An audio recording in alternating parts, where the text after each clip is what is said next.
all of the teachers with the plastering, all of the messaging, the genderbread person and the flags and everything in support of trans rights, I genuinely don't think they're doing it out of malice. I genuinely don't think they're doing it because they want to ruin the lives of all of these kids who get sucked into it. They're doing it because they think it's gay rights. They think it's the right thing to do. And in Canada, you can still think that because we've had so little discussion about it. This is Viewpoints, a deeper look into the ideas that shape our politics and culture. Break free from the orthodoxies of mainstream media and hear diverse perspectives from interesting people across the political spectrum.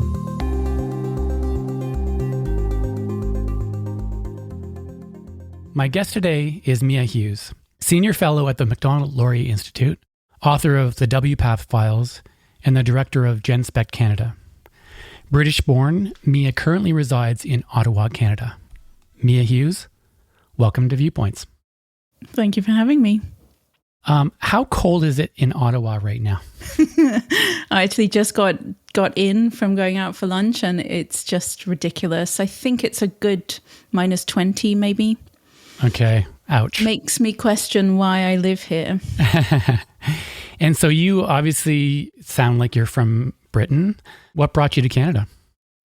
I married a Canadian. Okay. So I immigrated. Well, I left England. I moved to Taiwan right after I graduated from university, thinking I would only stay there for a year. Just it was a spur of the moment. Didn't really know what to do with my life. Got on a plane and went to Taiwan kind of decision.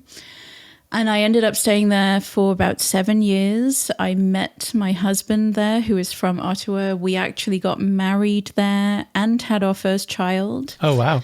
And then after my eldest was born, it was an adventure. After my eldest was born, we decided to move it was a choice between England and Canada. And at the time, that didn't really feel like a choice. It was always going to be Canada. That was 2010. And I will say that in 2010, I did not know that there was a deranged cult poised to take over the entire nation of Canada. But still, I still remain convinced that it was the right decision. Yeah, Canada has changed a lot since you've been here. You've seen a pretty big transformation. It's not the country I immigrated to, but I am convinced that it can one day again be the country that I chose to raise my children in. Mm-hmm.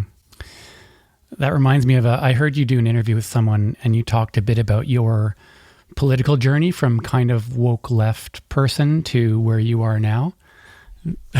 Yes. Is this part of the whole...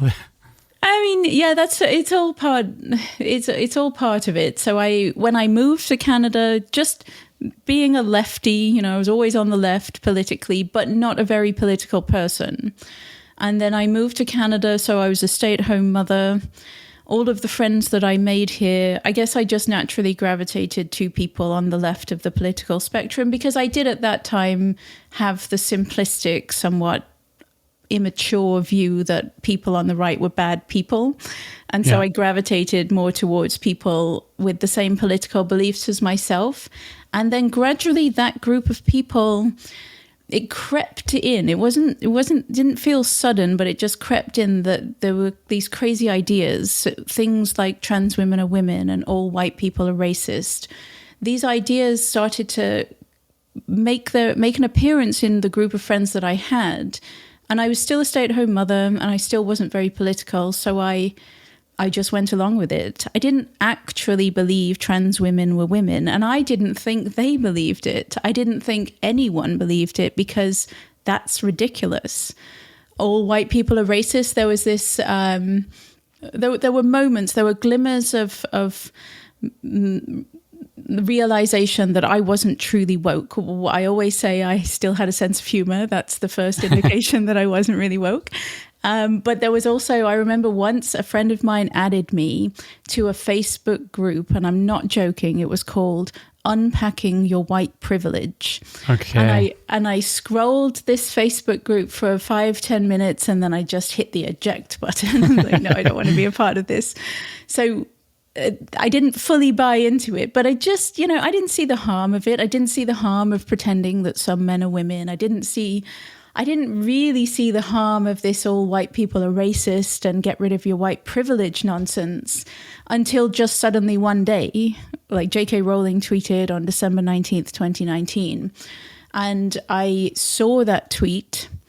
I agreed with everything she said. It was very reasonably worded and it seemed just a completely sensible thing to say. And then I saw people having complete meltdowns in the replies underneath the tweet, calling her a TERF, saying she was a hateful transphobe. And I couldn't understand it. I couldn't understand why what she said made her a TERF. And so I actually took it into my real life, into my Facebook world. And I said, I agree with this. What's wrong with this? And then friends started calling her a TERF and how disappointed they were. And that's when I realized the difference, that these people did actually believe trans women were women somehow. And then I started to look into it. On the same day, the very same day that she tweeted, was the day that I discovered not only were these men claiming to be actual literal women, but that they also thought that they were lesbians. And I saw in the replies to JK's tweet, people calling lesbians bigots for refusing these men who think they're women. So they're basically just heterosexual men attracted to women, but because they think they're women, they therefore think they're lesbians. And these lesbians are being called bigots for not accepting them as sexual partners. And on that day, I saw homophobia. That's all I saw. This is just a new form of homophobia. Mm-hmm. So I was kind of obsessed with how absurd the whole thing was. And I fixated on it, and it was not very long after at all that I discovered what was happening in pediatric gender clinics, what was happening to adolescents. Well, children were being taught that they could be born in the wrong body. Adolescents were actually having healthy body parts chopped off because they were self-declaring that they were transgender, and girls were saying that they were boys, and surgeons were chopping off their healthy breasts. And it was clear to me that this was an actual medical crime. And yet, so there were people, of course, who spoke out against it. But at the time, very few people were actually being listened to. And that's when my life took a completely different course from that moment on. And you've been sort of writing and thinking about gender and transgender issues since 2019 then? Yes, and that's an understatement. I've been completely obsessed with the issue, with researching every possible angle of it in depth to understand. It started out really, it wasn't my job, it wasn't my career. It started out that I just wanted to understand it because nothing made sense.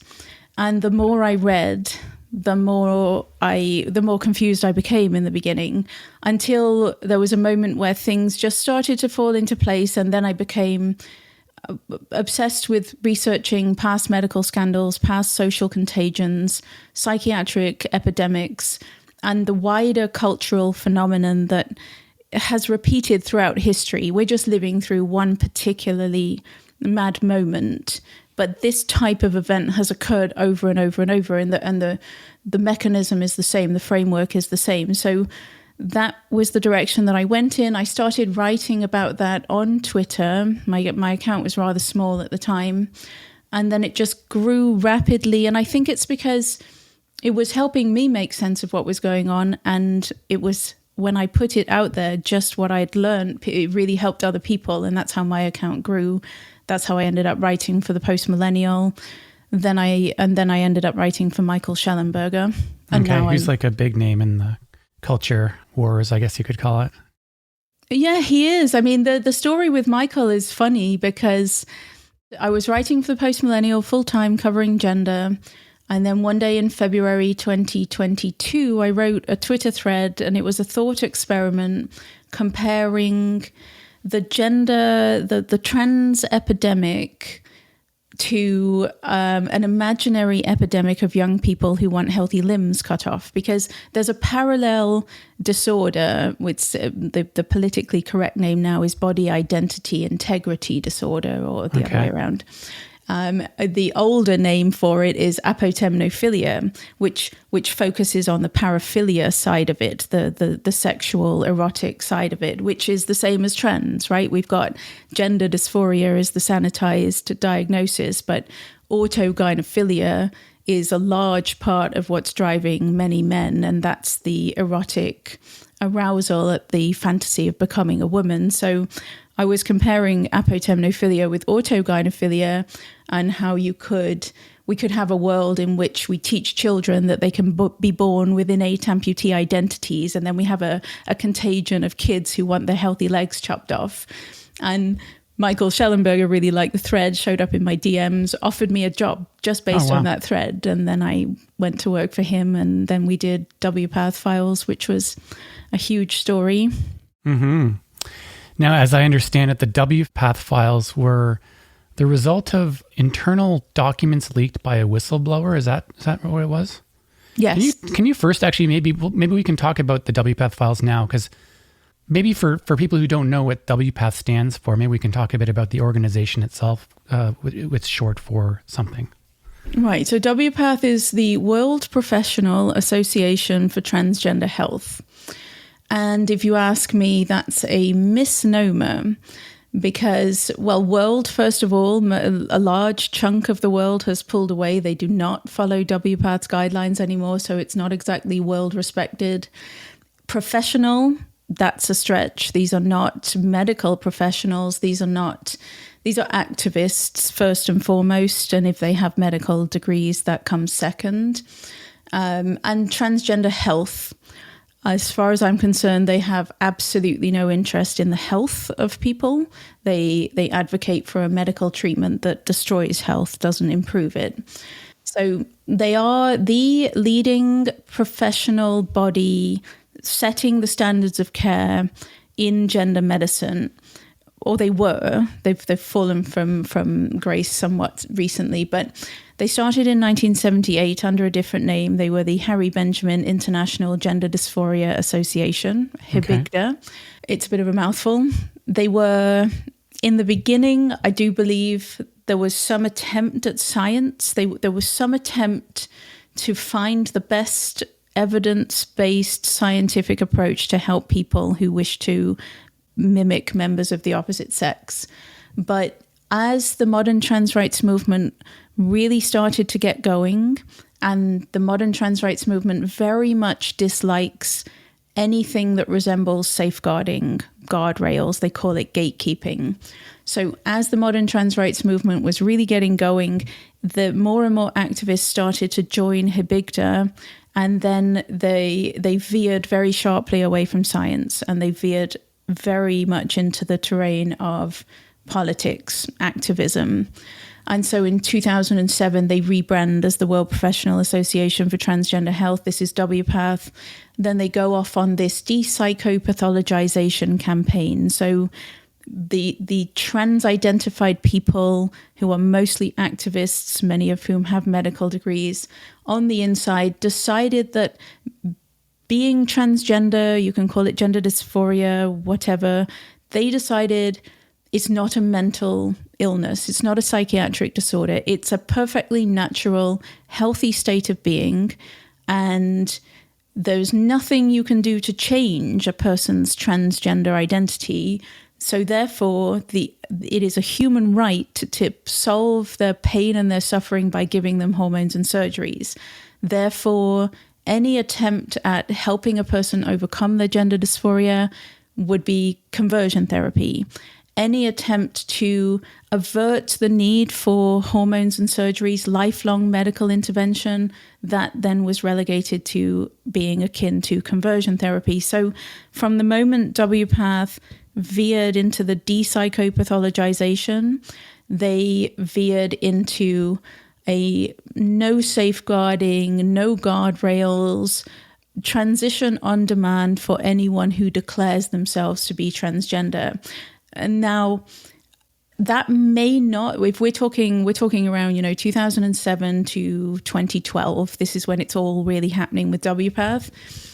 It may not have been quite so catastrophic, were it not for the fact that the modern trans rights movement at the same time was gearing up to bombard society with the most aggressive messaging campaign we've ever seen, which taught children that, they could have that everyone has a gender identity, and that if you like these toys, if you're a boy and you like dolls and sparkly dresses, that means you're a girl. Or if you're a girl and you like climbing trees and playing football, that means you're a boy, because that's your gender identity.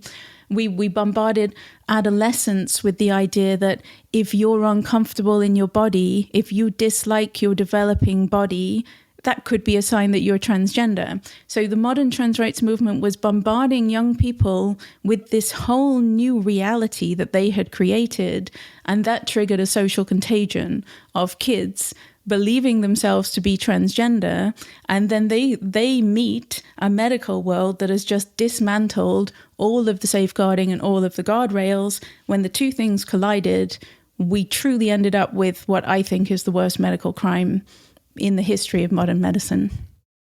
Wow. And if you look at the time, say 2007, what was adoption like then versus now? Like, I know that, it's Christmas time right now, so there was photos going around, people sending family photos for Christmas. And someone sent their family photo, and I was looking at it. Oh, that's nice family picture. And then one of the children was a they, them. And it was so personal and close to me in my life that, wow, this is happening to someone I know. Their child is kind of caught up in this thing. It's become mainstream. Oh, I would say certainly my experience is I've never actually met someone in Canada who is not in some way directly affected, or not directly, but it does not have someone in their actual real life social circle or family with a child who is affected. It is that widespread in Canada, and yet still for some reason we can't see it. I guess that's the mainstream media not dealing with the issue in a fair and balanced way. But for some reason, people aren't. And as well, I think the detransitioners are so quiet here in Canada because any that speak out get so viciously attacked. So they're mostly quiet. We'll see it one day. I don't know if we'll ever get a full idea of the scale of the catastrophe, but back in 2007, none of that existed. You see, it was starting. They really did an amazing, I will give them this, as much as I dislike what they've done, they did a fantastic job on this. It's not really a civil rights movement, but the messaging, restructuring reality. They created a whole new reality, a whole new understanding of what it means to be human, and then they just pushed it on all of society. And you can see it really starting in around 2006. Jazz Jennings was on, Barbara Walters, a very tiny Jazz Jennings who, for those who don't know, that's a little boy who liked sparkly bathing suits and doing ballet. So his mother told him he was a girl, raised him as a girl. There's a whole reality TV show about him going through, well, he didn't go through puberty. He was on puberty blockers and then estrogen. Then he has his penis inverted and it all goes horribly wrong. And it's this absolute horror show that was filmed and broadcast to millions of people. So Jazz Jennings was on Barbara Walters, I think 2006. And then you really start to see these heart-wrenching stories about these little transgender children, and they just want to be the true selves. And every story followed the same formula, that these loving parents were so accepting, and there's soft music and everyone's supposed to be really happy because no one's thinking about the future. It's very easy to transition a little boy who loves Barbie dolls and ballet. It's very easy to call him a girl, put him in a tutu and let him play with dolls. It becomes far less easy when puberty hits. He cannot do anything but take puberty blockers, estrogen, and then have his penis inverted because of the decision that you made when he was 4 years old and he liked ballet dancing. So I'm sorry, I've totally forgotten your question, though. I don't know where I'm going with this. No, I mean, I think you did answer my question. I think you gave a lot of examples about how this is going on and like the rapid adoption of this from the early days of, say, this story you're telling me about Jennings till we get till now, where in public schools all across Ontario, I know this because of Chanel Fall, who posts this stuff on Twitter, pictures of classrooms plastered with gender ideology symbology. We're living through one of those, it's like a mass hysteria. It's like some sort of mass psychosis. I think it has a lot to do, and I'm not saying anything bad about gay rights, but I think it has a lot to do with the success of gay rights and the fact that trans rights made itself look exactly like gay rights. And now, from this vantage point, we look back and we can see that there were the good guys, those who supported the right for people to marry whomever they loved. And then there were the bad guys, the people, the homophobes who couldn't accept that.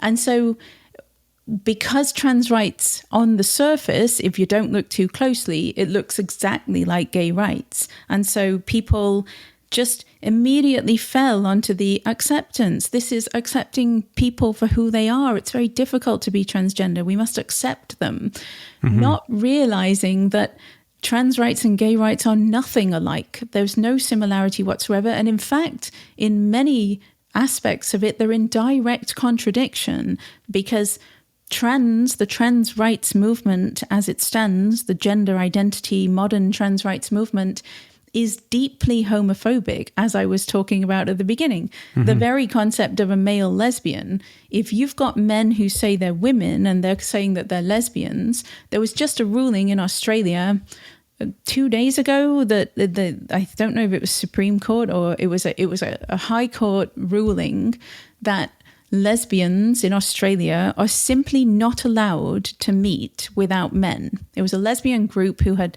taken it to court because they got like a human rights complaint for excluding these men who say they're women who think they're lesbians. And the ruling in this court just 2 days ago was precisely that: lesbians cannot meet without men who say they're women present. So that's insanely homophobic. And it goes the other way, of course. There are women who think that they're men who invade the spaces of gay men. And then gay men are supposed to accept these women as sexual partners and accept them in their spaces. So there's a direct attack there. And then, of course, the Jazz Jennings type and all of these young children who are extremely gender nonconforming, who right now are being labeled as trans kids. We know that extreme gender nonconformity in childhood is a very strong indicator of homosexuality in adulthood.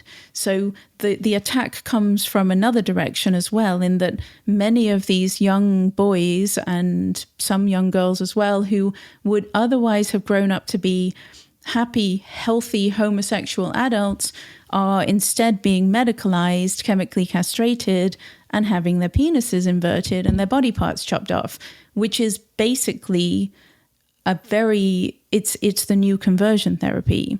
So I think people just, all of the teachers with the plastering, all of the messaging, the genderbread person and the flags and everything in support of trans rights, I genuinely don't think they're doing it out of malice. I genuinely don't think they're doing it because they want to ruin the lives of all of these kids who get sucked into it. They're doing it because they think it's gay rights. They think it's the right thing to do. Yeah. And in Canada, you can still think that because we've had so little discussion about it. And even now, our mainstream media is one-sided, produces absolute garbage articles all the time that only put one side and paint the rest of us who question this whole movement. We're painted as evil transphobes and far-right hate groups. Yeah, I wanted to talk a bit about the orthodoxy around these issues, because we talked about the rapid adoption of and the popularity of these ideas. One of the things that I find fascinating is not only the rapid, like you can understand that maybe an idea sort of has a viral quality to it, but in a lot of ways, this is kind of coming from a top-down sort of elite professional managerial class level down to the sort of population instead of the other way around. So like I think if you poll like the standard person on the street, they're kind of like, can a woman really be a man, or vice versa? Most people will probably go, I don't think so. However, the orthodoxy in mainstream media, in government services, in medicine, I guess nowadays, is that you can't really say that anymore. You can't actually have the common sense sort of adult scientific opinion about it anymore. You have to agree that the emperor is wearing amazing clothes. I've long said that none of this could have happened if we had been free to debate it. You see, the trans rights, they call it the civil rights movement. Where it differs from every other civil rights movement is, in the past, we would have debate, open discussion, debate, like people won rights by persuasion. Trans rights has done it very differently in that they did it by aggression, bullying, and viciously ruining anyone who even slightly deviated from their utterly bonkers worldview that they thrust upon us.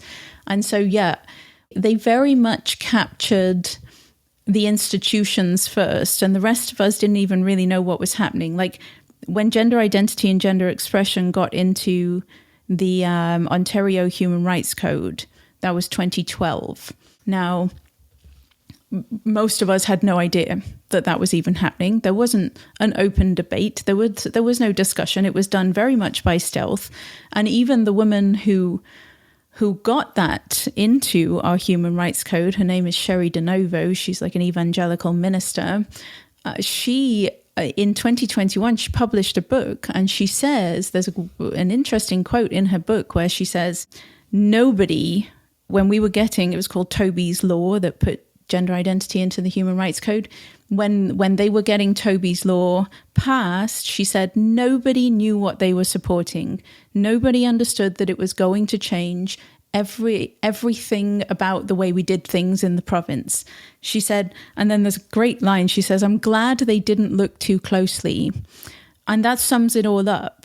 It's very powerful activists who are very well organized behind the scenes, who formulated this plan, got the ideology into the highest levels of institutions across the nation, across the industrialized world.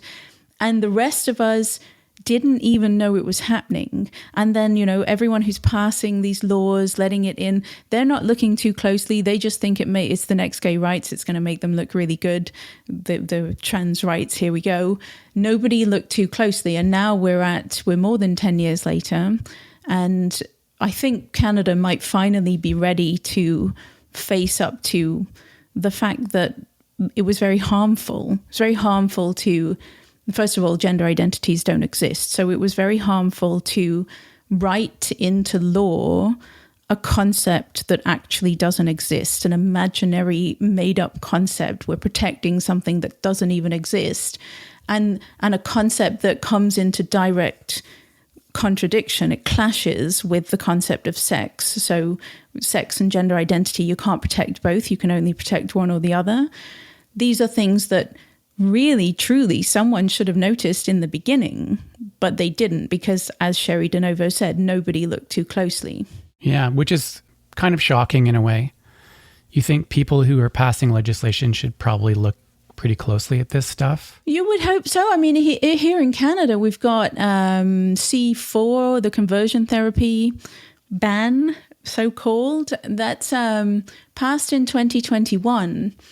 And the astonishing thing about that is it makes converting the bodies of gay and lesbian adolescents and young adults the only option. It makes the medical conversion of gay and lesbian adolescents and adults, their bodies in gender clinics, the only option. So our conversion therapy ban has actually, made conversion therapy the only option. It's limited choices and limited them to the worst possible choices.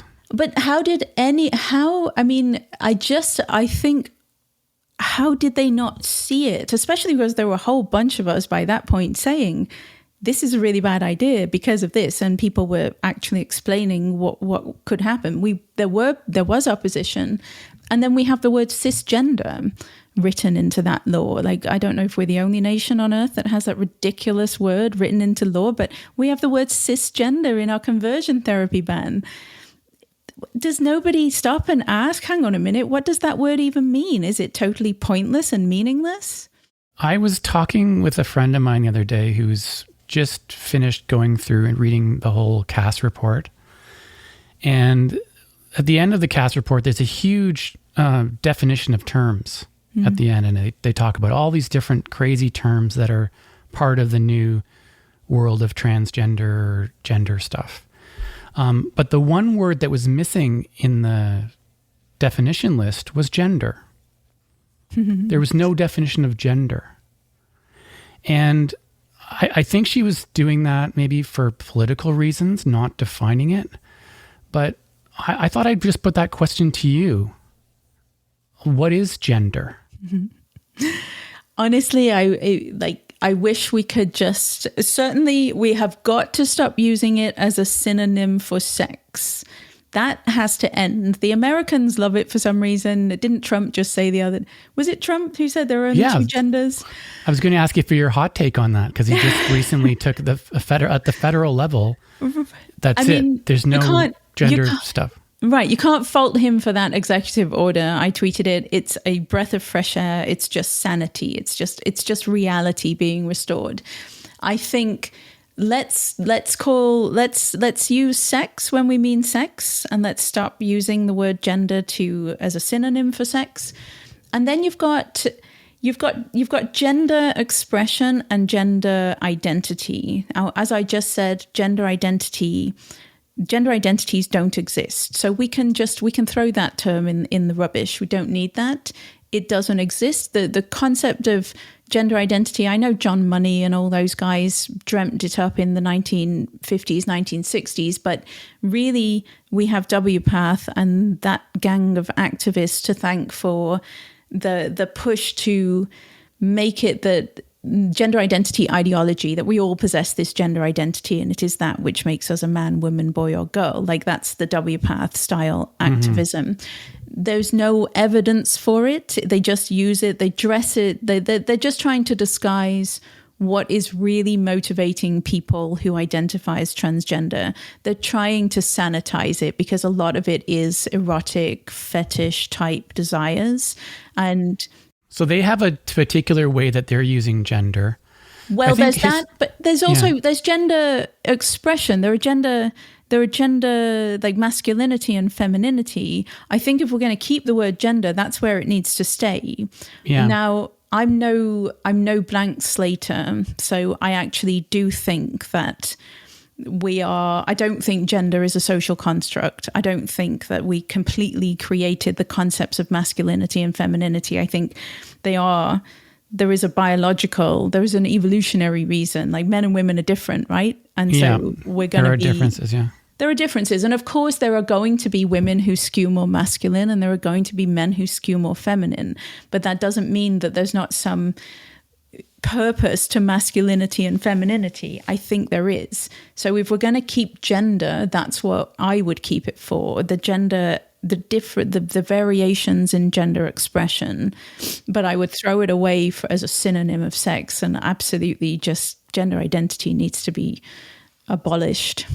I heard Wilfred Riley talk about this stuff a bit, and he was saying that he looked into the concept of gender, and what he discovered was that it's basically stereotypes, right? Like, gender is stereotypical behavior associated with one sex or the other sex, but they're stereotypes. Because you don't, you don't necessarily have to behave like, if I'm very touchy-feely and emotional or whatever, then I guess you could use the word gender to describe that. But why bother? Why don't you just say, hey, I'm just unique. I have my own way of being. Like, you see, I'm not even that against stereotypes. I think stereotypes, they can go too far, but they typically, there's truth in them, like, I'm a Brit. I was just talking about this at lunch, actually. I'm a Brit living in Canada. I have a Canadian passport. I've been here for 15 years, and I still think of myself as a Brit living in Canada. And there are things about me that are just stereotypically British that I don't think there are things about British people, like I can't just have one drink. I start drinking and then I just can't have one drink. I have I must restraint. be British then too. I drink tea from a cup and saucer. You can't see because we're not doing video, but like I drink tea. Like there are things about me, and when I go home and I see people, it's, I was sat in Heathrow Airport. I had a transfer last year and I was sat in Heathrow Airport. Just everybody around me, I felt completely at home. Like these are like, they're just awkward enough, they're like, there's something to stereotypes. It's just the norm or the behaviors that are common for a type of person in a type of place. And I don't think there's anything strictly wrong with masculine and feminine, because they're useful words. If you want to describe someone and you want to describe her as being extremely feminine, everyone knows what that means. And that language helps us understand the world and understand when we're in conversation. So there's nothing strictly wrong with the words masculine and feminine. And there's nothing wrong with having those stereotypes, I don't think. It's just, we were getting, like, if you think back to Free to Be Me, that whole movement in the 1980s, where we weren't abolishing gender, we weren't abolishing masculine and feminine, but we were saying that you could be a masculine girl, a feminine boy. You could be whatever you wanted to be, express yourself however you want. And I think we were heading in the right direction with that. Mm-hmm. And then along came gender identity ideology, which just destroyed all of the good work that was done. And we taught children that if you are a little boy and you like dolls and sparkly dresses, that means you're actually a girl and you need to get on this medical pathway and be a lifelong medical patient and have your penis chopped off when you're older. If we tell a little girl if she likes to climb trees and play in the mud, we tell her she's a boy, and then she has to have a breast cut off when she's a teenager. That is as regressive and as backwards as it's possible to be. And for some reason, we call it progress. Mm-hmm. Have you done a lot of, have you looked into some of the numbers in Canada? I know that, there's different regions have different adoptions of this kind of stuff, but what are the numbers like in Canada? How many young people, for example, are claiming transgender identity and things like that? It's very difficult. We haven't had that many numbers. They keep them very much guarded, I think, because they know now that there's opposition. Now, 2025 is the year that I've turned all of my attention to Canada. So with the MacDonald-Laurier Institute, I've only just started with them, but we have all sorts of ideas about things I can research and write about, and actually that's top of one of the top projects that I want to get underway. I've asked for the research team to find me numbers, and I'm not really even just focused on kids. I want to know everyone, because I don't think this is an appropriate medical treatment for anyone, whatever age. Obviously, kids are, they can't consent, they can't understand, but neither can young adults, 18 to 25. Like, think about what you were like when you were 18 to 25. I was not I was a bit of an idiot, I was doing stupid things and taking big risks without thinking about my future. So I do know, for example, CHEO is the hospital here in Ottawa, Children's Hospital of Eastern Ontario. CHEO has one of the main gender clinics in Canada, staffed by WPATH members, of course. They put children on puberty blockers on the first appointment after just 20 minutes. I know that from speaking to parents their kids have gone through the system. And in the 1990s, early 2000s, they were having single-digit referrals each year, and then it exploded to hundreds a year. And then I did hear, but I can't confirm, that they had about 2,000 on the waiting list recently. So, but we've got nothing confirmed. I'm not sure what the source of that was. It's thousands upon thousands upon thousands, I'm sure. And Plus, too, like just even if people aren't going down the medical route, it seems like there's a lot of disruption and disturbance created by a bunch of kids receiving sort of these ideas around transgenderism in their schools and getting confused and having all these weird questions. Like, I didn't have to, like, I'm a kid of the 70s and 80s. So there was no options for me to be, I was just a man, a guy, boy. The social contagion has hit Canada hard. I mean, there's this competition. The competition that no one wants to win is which province is the worst. People in Nova Scotia assure me that they win. People in BC assure me that they win. And I think Ontario's in the running as well. Those are the top three. Those are the ones that are very... When I go to Nova Scotia, it doesn't matter who I meet up with.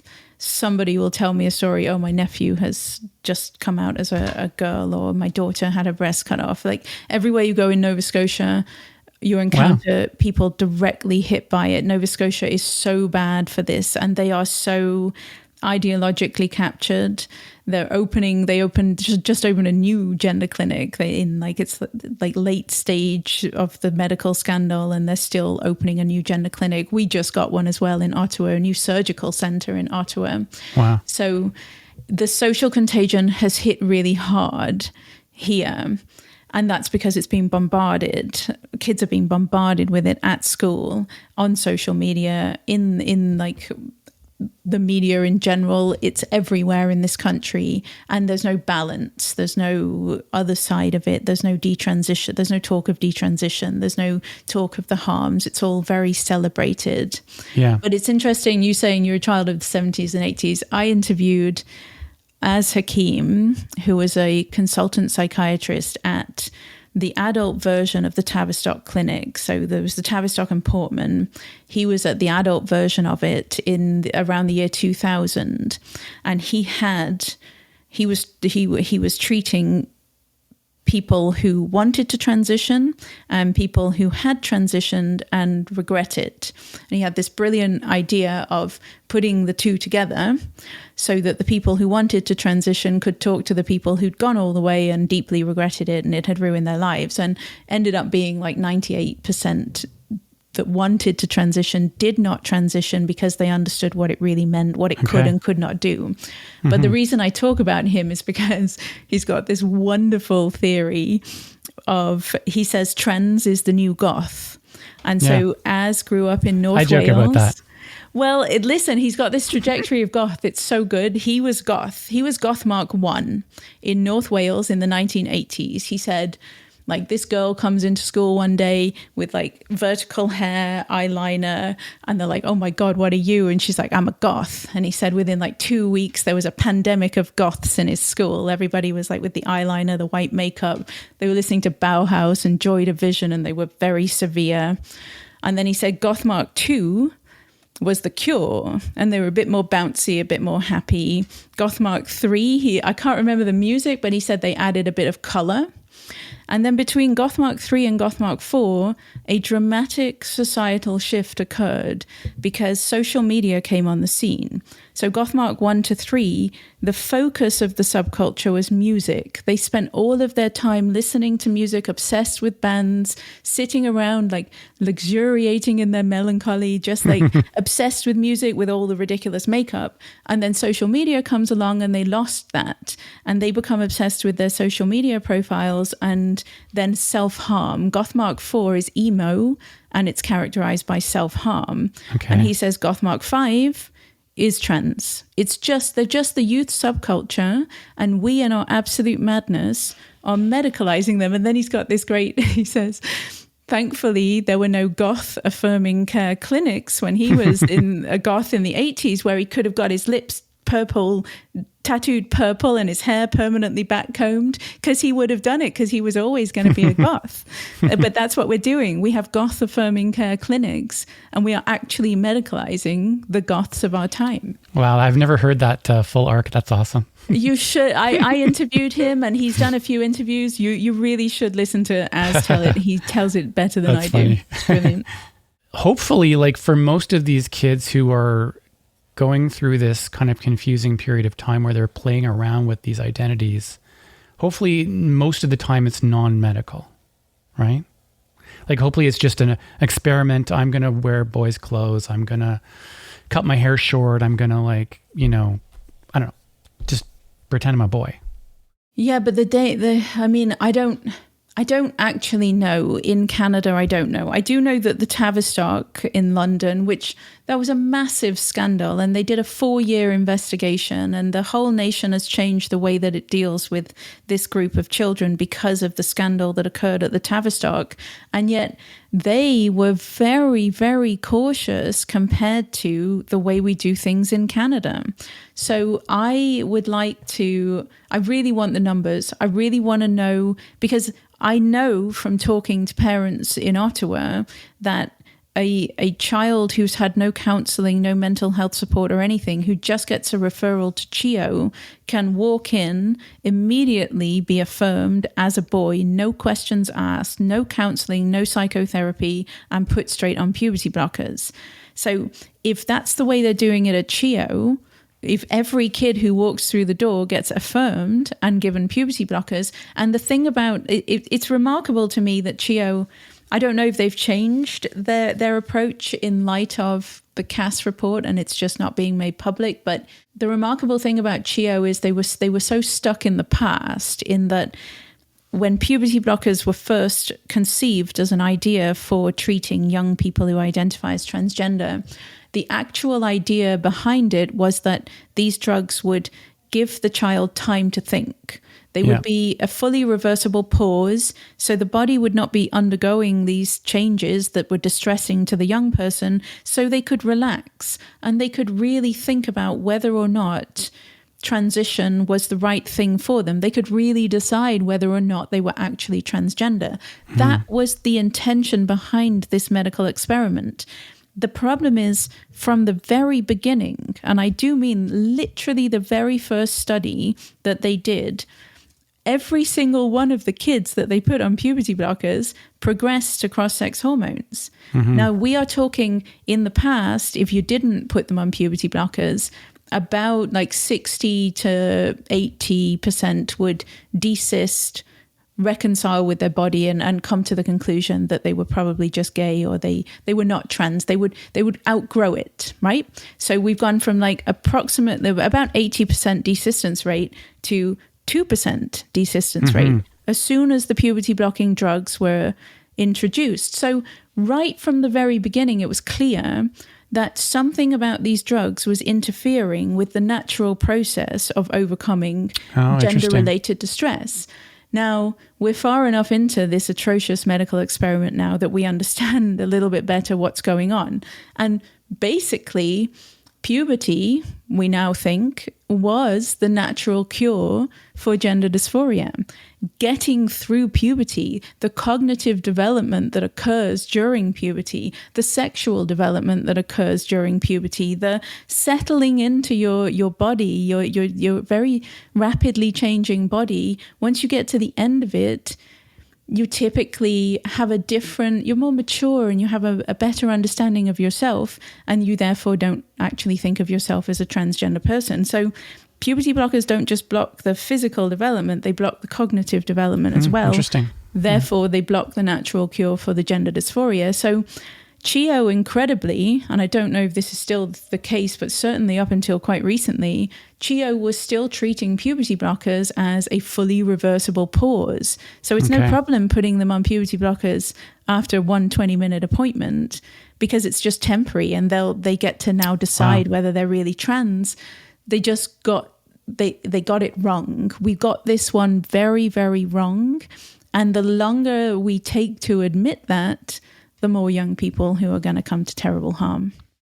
Jeez. And this process of these thousands of kids going through this in Canada, I guess long term, some of this stuff is going to start to kind of come back around, and you're going to see the negative consequences more obviously, right?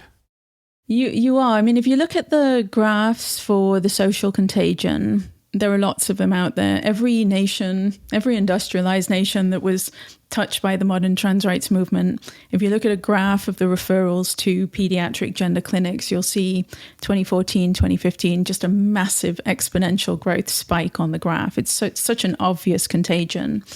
And I predict that on a long enough timeline, that's what the detransition graph will look like, because none of these kids caught up in this contagion, not a single one is transgender, right? Because actually, I don't believe there's such a thing as a transgender person in an innate sense.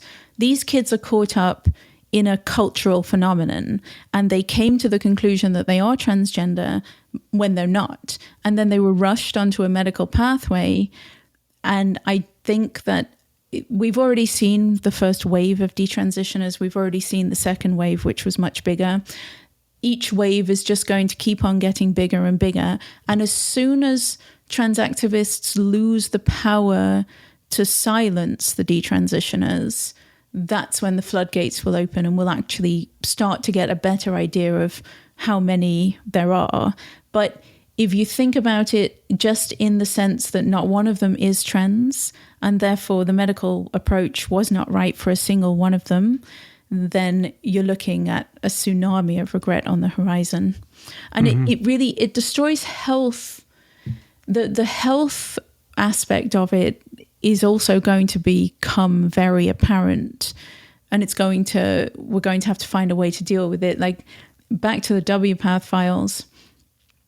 One of the most distressing parts of WPATH files for me was these conversations about the effects of testosterone on the female body. So, there was a couple of posts about young girls, teenage girls who had shown up at the emergency room with bleeding because of vaginal atrophy. So this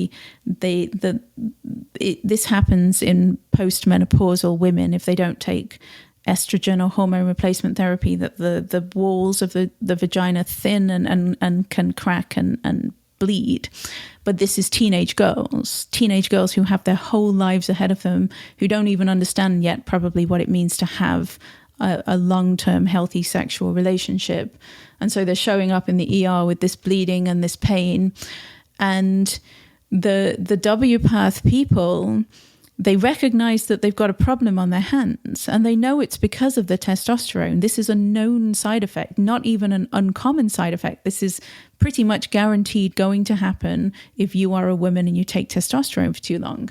And so instead of not a single person in the conversation, though, said, hang on a minute, should we be giving these girls testosterone? Is this a bad thing to do? Nobody, not even a glimmer of that. All they do is they'll say, oh, well, here, I tried this. And, oh, you could try this. Give this estrogen ring. Give this.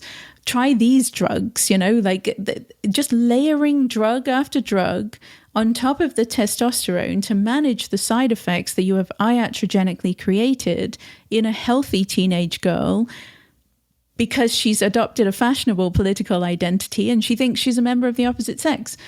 The whole experiment needs to be just put in the dustbin of history with lobotomies. It's as bad as lobotomies. I do believe that. In England, after the Caste report, and I know a few European countries have changed their policies around this to be more cautious. I think in Alberta too, did they pass some laws in Alberta as well? They did. I mean, goodness me, what a celebration that a Canadian province has finally done something. Danielle Smith is a very courageous woman, and somebody finally took a stand to protect the young people in this nation.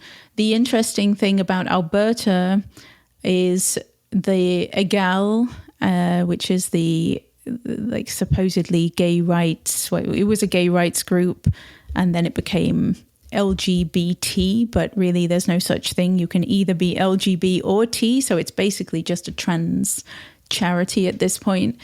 EGAL is mounting a legal challenge against Danielle Smith's ban on puberty blockers, and a few other trans non-profits and stuff. So I don't know. I don't understand that enough to know whether they stand a chance of being successful trying to block it. But the UK banned puberty blockers indefinitely. Sweden and Finland have restricted them to clinical trial settings. The UK, it's interesting with the UK in that the conclusion of the Cass report, it kind of baffles me that they spent 4 years investigating this medical experiment.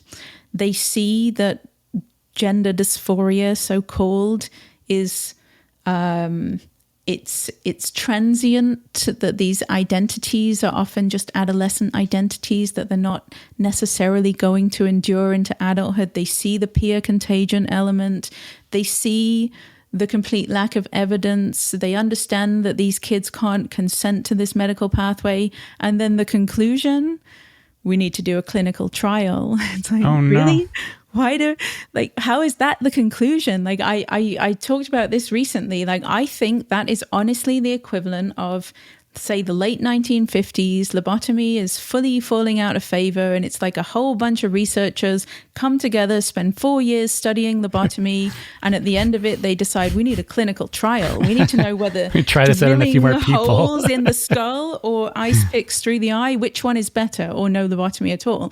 That's the equivalent. I don't even understand how Cass came to that conclusion. We need more evidence. No, we don't need more evidence. We need to stop doing it now. How do you even get that past an ethics board?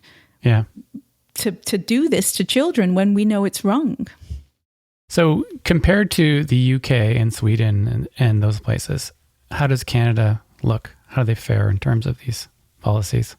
Well, it's an embarrassment. We are the US, well, the blue states and Canada.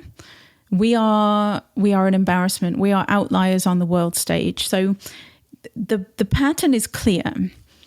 Every nation that has actually looked at the evidence for this medical treatment has stopped doing it, or has placed very strict restrictions on this medical pathway, because they see that it was adopted into mainstream medicine without any evidence to say that it's safe, beneficial, effective, whatever. So in Canada, we haven't looked at the evidence. We continue to listen to the likes of WPATH. We still think WPATH is a real trustworthy organization. Mm-hmm.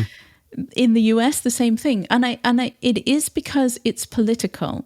Yeah. In Canada. We're not interested in the evidence. If we were interested in the evidence, we would look at Cass. We would look at Sweden's systematic review. We would look at Finland's systematic review, and then we would stop doing it. We would just stop. It's not about the evidence here. It's about ideology. It's about politics. And that's shameful, quite frankly. That's we are putting not, politics ahead of the health of kids and youth and even vulnerable adults, yeah. Right? Like even vulnerable adults are being harmed by this. Yeah, it's appalling. I really don't. I always kind of knew that we would be one of the last strongholds. I always predicted it, but seeing it happen, even now, I still can't actually believe that we've managed to ignore Cass and we've managed to ignore all of the developments elsewhere. I still, even though I knew it would happen, I still can't believe that we're managing to do it, which is why I changed. In 2025, I decided I have to focus on Canada, because it's time we faced up to this, and we need people to talk about it, and we need people who know what they're talking about. I did hope that I could be. I was going to be talking to the media more about Alberta. There was a plan that I would be talking to mainstream media, and the person who came up with that plan actually called me and said, "No one wants to talk to you," which is also not surprising. But wow, I mean, I just find that shocking. That just seems like also too like on the part of journalists, like, isn't that an interesting thing to report on? Isn't that, even if you don't, it's just a fascinating thing to talk about, even regardless of the politics of it. It's just, Wouldn't that sell newspapers? I don't know. I think it. It would. It's very much it would. It is a massive failing on the part of the media that they regurgitate the talking points of trans activists and have not a glimmer of curiosity about what's going on elsewhere, about any of the developments. I can't forgive them because it's not a simple matter. Like the average person who just reads CBC, CTV, they can be forgiven because how would they come across it? If they're not on Twitter, if they're not getting their news from different sources, how would they come across the other side? Because CTV and CBC are not giving it to them. But I cannot forgive the mainstream media because, yes, it's your job. It is your role to look into both sides of this. Something really big is happening and you're all over there talking about how beneficial lobotomies are. It's unforgivable. Yeah. Is there a role for parents in this whole situation? I mean, we're talking about Canada and the way that there seems to be I don't think parents are very aware of what's going on. There are some parents who are activists, but a lot of parents just kind of they're just normal Canadians and they want to be nice. They want to be a nice Canadian. So they don't want to say anything bad about the trans cause. And so they're just kind of going along with it and no harm, no foul kind of thing. Right. I mean, that's the real tragedy of it. It's just going along with it. Where's the harm? And then many of them learn firsthand what the harm is when their kid comes home, their daughter comes home and says she's a boy and she wants to go on testosterone. So I'm far more in favor of the proactive approach in that I don't want to sound alarmist or hyperbolic, but I truly do believe that no child in Canada is safe while this poisonous ideology has infected the entire education system and the whole of society, basically. Not a single child is immune to this and not a single child is safe.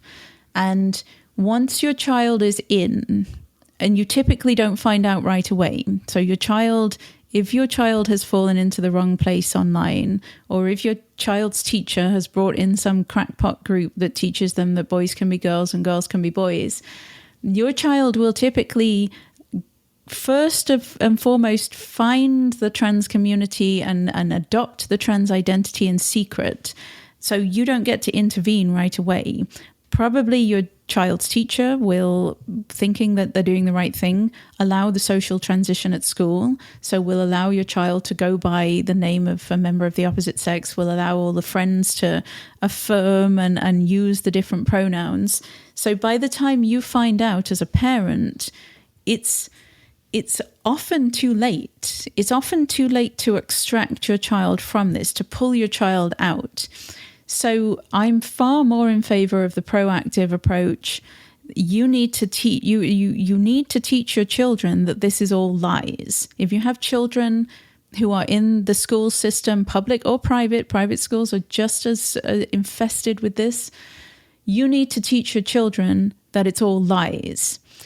It's a tricky balance because you also don't want your children to take on the stress of this madness. So you want to make sure that they understand that no girls are boys and no boys are girls. And if there's one in their class that the parents have lied to them and the teachers are lying about them, they need to recognize that nobody is seeking to harm that child. Everyone thinks they're doing the right thing, but they're not. It's dangerous. It's a poisonous ideology. So you need your children to be able to recognize it, and you can show them that ridiculous genderbread person, the gender unicorn. There's all sorts of gender things that they'll use in the classroom.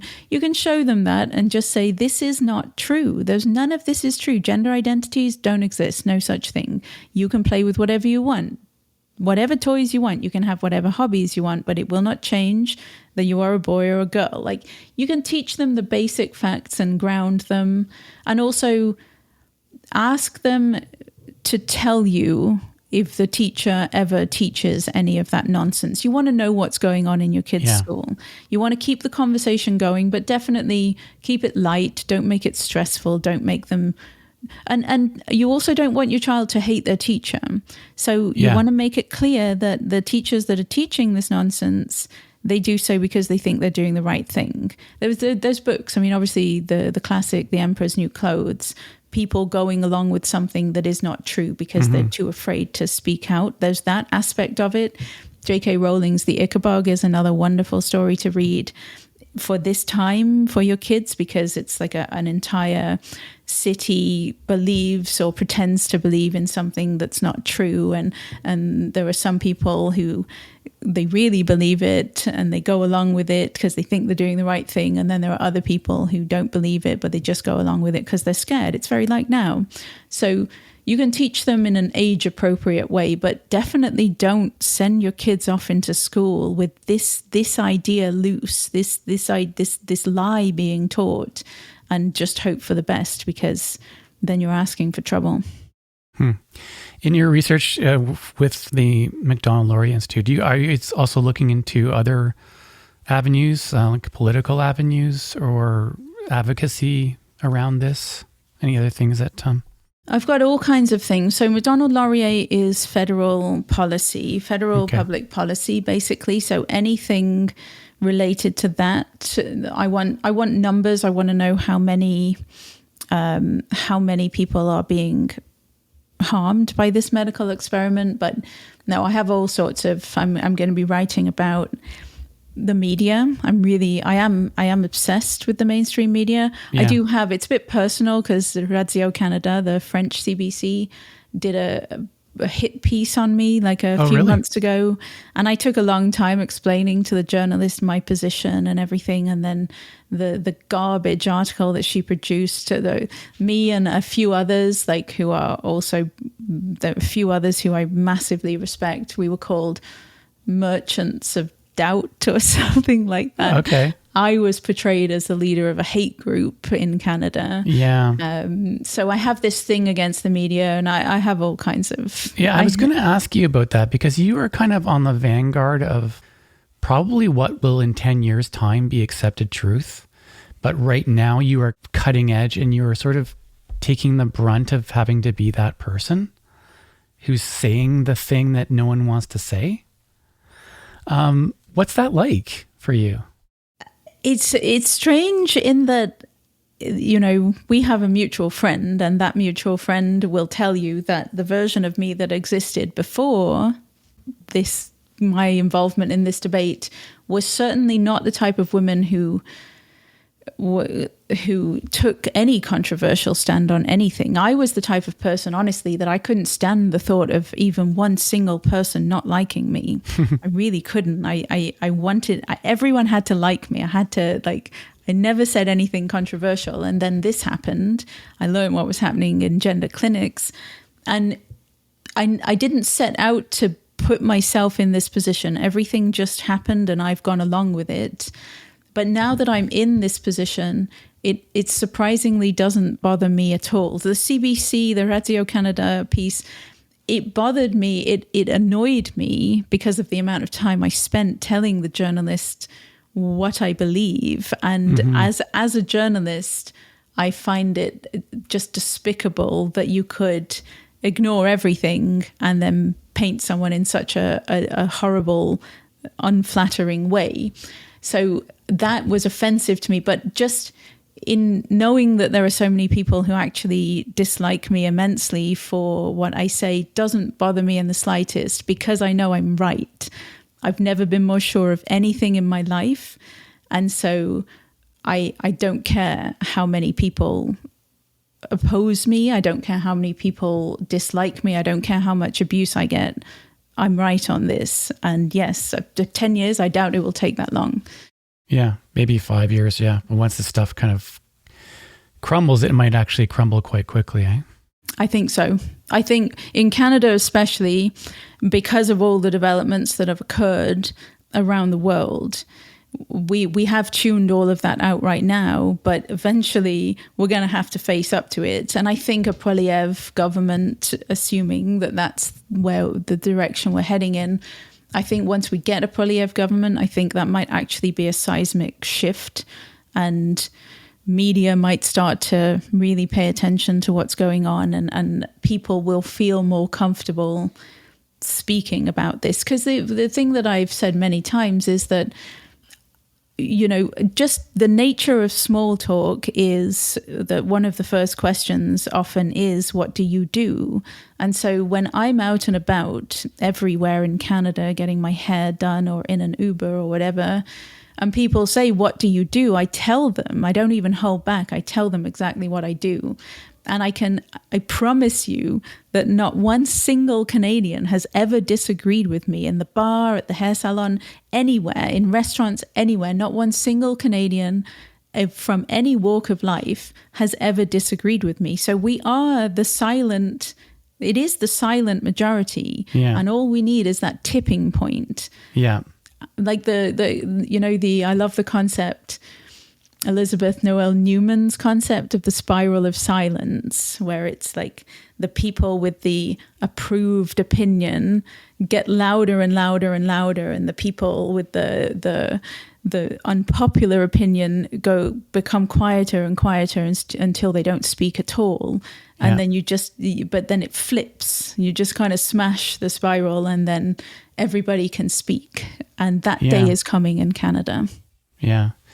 I'm curious to see how long that'll take for mainstream media to do that. I mean, I think the response of Radio-Canada, like, it seems like that's a very kind of like a trope almost for progressive or left-leaning journalists to label anything that they disagree with or anything that counters their particular narrative as misinformation, disinformation, hate speech. Yeah. What else? Racism, bigotry. I guess you could.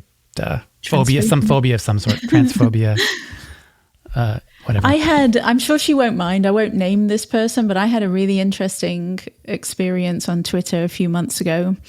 I think it was Global News had published this utterly garbage article, and I do mean absolutely atrocious garbage article on the Alberta puberty blockers situation. And because this is my issue, and I knew that every word in it was atrociously wrong and just appalling. And so I did my thing on Twitter. I tore the article to shreds on Twitter, and I didn't even hold back. But I didn't tag the journalist, but naturally some of my followers in the replies did tag the journalist into this whole Twitter thing that I'd written. And she initially started to defend herself, and she seemed a bit hostile, but I was talking to her publicly. And then we took the conversation private into the DMs, and we talked it through. And she basically just said she didn't know that there was another side. Like, she was saying what egals say and what the trans activists say, and presenting this one side. Because I've done it. When you're a reporter, you can produce like 4 articles a day. You don't have time to like read for 10, 12 hours. Like, I've been reading about this for 5 solid years, and I'm still learning stuff. Yeah. And I said that to her. I'm like, I understand why reporters cannot possibly get the full story. You just don't have time. But I did say, I'm the director of Genspect Canada, and reach out to me anytime for a comment so that there's balance. Like, sure, quote a gal, but then quote me as well. And then the reader will get both sides of the story. But she didn't know. And I think a lot of it is that these reporters don't know. The difference with the Radio-Canada one is she did know, because I spent ages telling her exactly what I think and why I think it, and then she chose to ignore it. But it doesn't sink in. Her. It's sort of like, oh, you're just saying that because you're a TERF or something like that. Probably, yeah. Yeah, I find that super frustrating. I mean, that's one of the reasons why I started Viewpoints, was for this very reason, because it's really important to hear viewpoints from different perspectives, and it's in order to build knowledge, you have to, have ideas contested. Yeah. One of the things that bothers me so much about this issue that we're talking about today is that there was no contestation. There was no pushback from people who really should have pushed back. You can sort of understand a typical Canadian not doing anything because they're busy getting their kids off to school and going to work and everything. But like a person who works at like a judge or an educator or any of these people who are going along with this and just not asking the questions. Well, I have a friend who's a teacher, and I remember him saying, the biggest change in all of these decades that I've been teaching is trends. Now suddenly there's tons of trans kids everywhere. And I said, does that not concern you? That like all of a sudden you've got like 5 trans kids in your class when there were 0 up until like 2 years ago? And the thing about teachers as well is, like, let's say they all showed up at work tomorrow and in the curriculum was you had to teach that the earth is flat and the moon is made of cheese. Most of them would be like, what the hell is this? This is nonsense. Not going to teach that. And yet they all show up sometime in 2014. They all show up and they have to start teaching that humans can change sex, and some boys have vaginas and some girls have penises, and children get to choose whether they're boys or girls. They have to start teaching this utterly absurd, anti-reality, anti-science ideology, and they all just go along with it and do it. Why didn't anyone question it? And I think that is very much, first of all, post-gay rights. They're seeing it like gay rights. So people are trans in the same way that people are gay. And if I question this, that makes me as bad as the homophobes of the past. I think it was partly that and partly the militancy with which it was thrust upon us, the aggressive viciousness, because people who questioned it were very publicly destroyed. And that just puts a chilling effect on everyone. Yeah. And then again, like doctors, what kind of a surgeon, I often try and think, what's going through the mind of the surgeon in the seconds before they slice off the healthy breasts of a 16-year-old girl, which they do at CHEO. I know they do that at CHEO because I know a 16-year-old who had a breast cut off at CHEO. What goes through the surgeon's mind? Does he ever think, oh my God, she's just a child. She's got a whole life ahead of her. Or are they just, I figure they have to be so fully indoctrinated. They are the true believers. There's no doubt in their mind. They are fully signed up true believers to this like cult-like movement, and they never have a glimmer of doubt, because otherwise how could they live with themselves? Yeah. And there's not a lot of opportunity to get that alternate perspective either. I just don't think a surgeon chopping the healthy breasts off a 16-year-old girl, I just think they shouldn't need another perspective. They know what it means to be human. They know what it means to be 16. They know that this girl... Hippocratic Oath, for goodness sake. Like, they know... Everyone. And that's the madness of this. That's why I call it is like a mass psychosis, because literally every single person, every adult in society was once an adolescent. And we all know what it is to be an adolescent. We all know how stupid we were. We all know what crazy decisions we made. We all remember how sure we were about everything and how we were always going to believe something. We were so sure. And we all know what it's like to grow and mature and change and develop as human beings. And yet somehow this mad gender movement comes along and we're forced to throw all of that knowledge away. We just cast it away and forget everything that it means to be a human being. So it is a kind of a mass psychosis. There's not really another explanation for it. Mm-hmm. And I guess you're going to continue to write about this kind of stuff through the MacDonald-Laurier Institute and through Genspect as well, right? Yeah, it's all gender, entirely my focus. So MacDonald-Laurier will be federal, everything related to federal policy, because the way I see it, I assume, and I hope, and I say this as a lifelong lefty, I hope we get a Poilievre majority government, because that's the only way to get rid of this poison. And so we're going to need drastic policy changes at the federal level. and provincial, but that's not MacDonald-Laurier's focus. Genspect Canada. So I'll be writing for Genspect International, where we have a project underway that I'm writing about.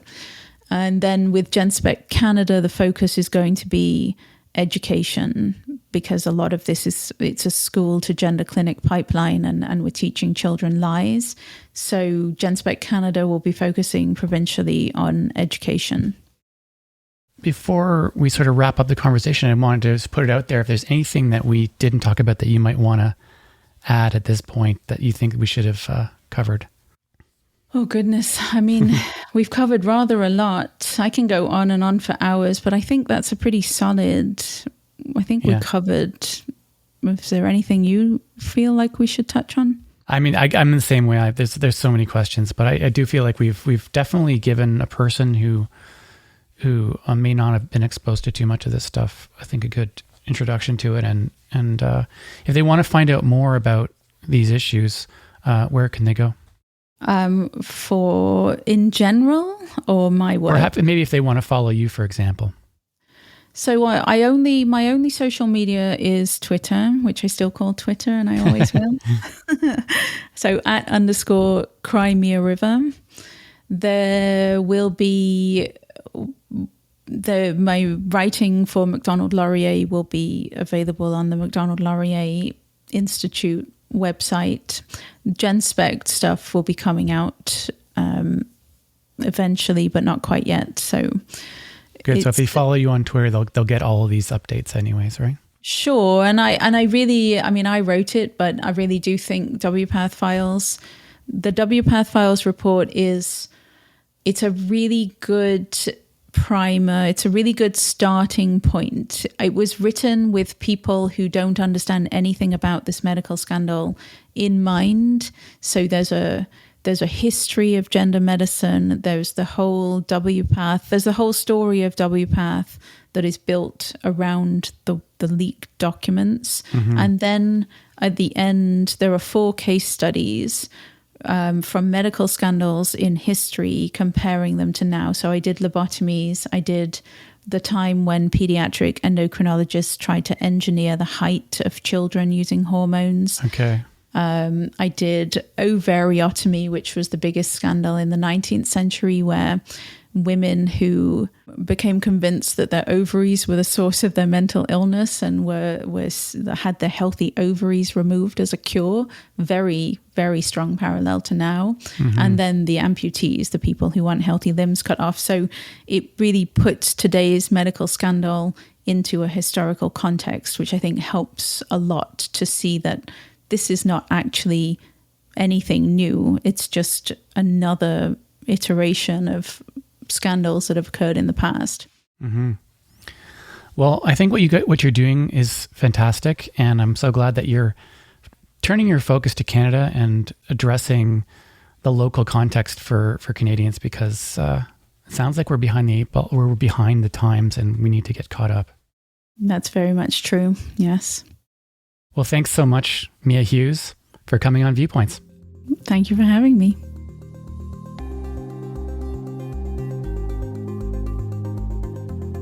That's it for this episode of Viewpoints. Thanks for listening. If you like viewpoint diversity and you want to hear more like this, don't forget to subscribe, rate, and review the show wherever you get your podcasts. To find out more, visit viewpointspodcast.ca. And if you have ideas for topics or guests, we'd love to hear from you. You can connect using the contact form in the website, or you can send me an email directly at sean@viewpointspodcast.ca.